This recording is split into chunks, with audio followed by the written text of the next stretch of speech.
call, Alfred Ngaro. Thank you, Mr. Speaker. I rise and take a call on the Passports Amendment Bill number 2 in its first reading, and obviously commend it as it goes through to the Government Administration Select Committee. And like my honoured colleague over here, Ian McKelvey, I haven't actually sat on that committee, but I believe the work of the Select Committee will be important in discussing some of the issues of importance for all Kiwis.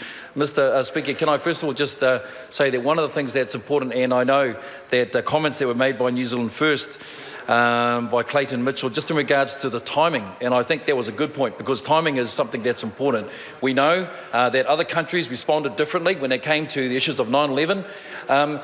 New Zealand is in a unique situation because, in a sense, it did respond, it did reduce the number on a couple of reasons for that. And part of it was to ensure that the technology was available in order to detect any sort of fraudulent behaviour that may have been happening. And so that's what you call the key issue that came to us. When we talk about timing as it now returning back into the House, there's a couple of things. That there were 2 reviews that were undertaken.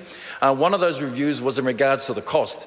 And many people sort of thought, well, this is just the typical government situation where we go from 10 to 5 and we put the cost up to over $200 and it's generating revenue for the government.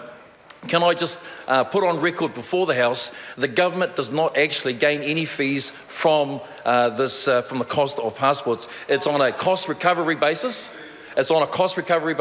So it's very minimal, and in regards to actually the administration costs for passports. So I just want to state that out there. This is not a government generating exercise as well. The second thing was just in regards to technology, and we know that that's important because we now find that as we enter in and out of those borders, New Zealand in particular has SmartGate, and we often use that. I use it now quite often. It's a lot easier to be able to enter in and out using SmartGate. Why? Because we now have the technology that's important that allows us to travel in and out quite easily and accessibly.